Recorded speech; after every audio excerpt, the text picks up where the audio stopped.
How do you understand the concept of you as a being? From the outside, you've got a physical body, and inside your body you've got flesh and organs, just like everyone else. But looking at it this way doesn't tell you much, does it? Let's zoom in and switch to your spiritual body. Within, each person has a soul, which stores what makes you unique. But how can we understand more? Let's zoom in further, all the way to the source. Your spirit. This is where you, as a conscious being, starts. This spark of light is the center of your being. And surrounding it is your consciousness, the part of you that remembers and experiences and feels. And the final outer layer are your connections, the channels that express you as an individual to the outside world. This includes your connection to your physical body, your relationships to people and places, your sources of ideas, creativity, and inspiration, and many, many more things. Because you are so much more than just what this life and this world contains. The real you, the higher you, is a being of far greater scope and potential. How can we understand this idea of a higher self? Imagine you're part of a network, like a phone. This network is your world. As a part of this network, you have an account and an identity. And within it exists the knowledge, thoughts, and even social circles that make up the world around you. And everyone has an antenna that allows them to connect to this living network. It's a natural function of your soul. And this antenna is your heart, not the organ that pumps blood. Your real heart. Your heart makes you connected with everything in this network. So everything you know and everything there is all here. Or is it? In fact, outside of this network is an even bigger, higher level network. In this higher universal network, you have an account there. And stored in this account is the full set of your accumulated experiences, wisdom, knowledge, and abilities from your past. This is your higher self, your true self. But for some reason, you can't log into this higher account. And some people have even forgotten that they have an account in the first place. And the reason is because you have a firewall. This firewall filters and rejects anything that comes from the outside. It prevents you from connecting to anything beyond, or even knowing about it. But this firewall wasn't created by someone else. It was created by yourself. But not your real self. It was created by something called your ego. Why do we have this ego? And where does it come from? You can think of your ego like a virus.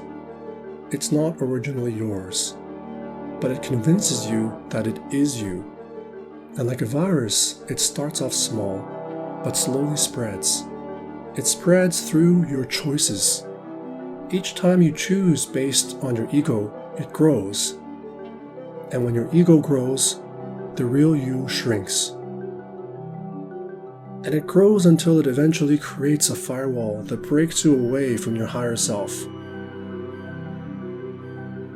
And also like a virus, it infects and reinfects other people in the network as well. But you still have power. When you realize the truth of your state and begin to break through your firewall to reconnect to the higher network, the higher you, this is when you start awakening. And you have the power to eradicate this virus. The same power that strengthens your ego can also destroy it. The power that comes from your choices. Everything is energy, your choices have energy.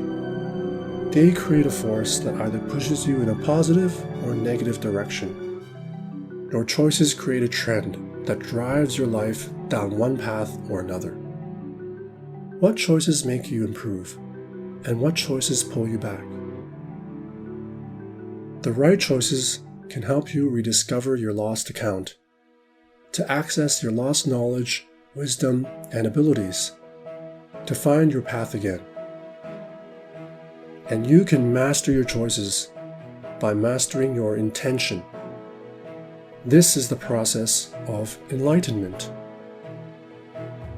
And it all starts from making choices from your heart. Because your heart is your one connection to your higher self. But right now, it's tuned to the wrong channel. Because besides being an antenna, your heart is also like a magnet. It attracts the frequencies, energy, and light that it radiates itself. Light to light, dark to dark. Tuning back to the right channel will bring your inner compass back into alignment. Just like music, you can synchronize the frequency of your heart to the path you want to take. Enlightenment isn't a switch, it's a journey. Like a seed, you have to nurture it through your daily choices. Just like providing light, water, and nutrients to a seed, you create the conditions that make it bloom. We all know about the things that harm or nurture our physical bodies. But what about your soul? What things can nurture something like your spirit? Or how about your consciousness? The answers lie in simple, everyday actions. For example, here's a question. What's the difference between binge drinking versus a quiet glass of wine? Or the difference between running on a treadmill at the gym versus hiking in the forest? Which one will nurture your soul or spirit, and why? Or have you ever wondered why some cultures really care about certain types of traditions? Or how different types of music affect you on a spiritual level? What if things for your soul can have a nutrition sheet just like for your body? If you knew the actions that reconnect you with your higher self, how might your choices change? What would you fill yourself with? And what would you let go of? We are lucky to have the privilege of choice, the right to self-determination. And if you're ready to break out of your firewall and reclaim your true identity, if you want to know the answers to how and why, then stay with us, because we have much, much more to share.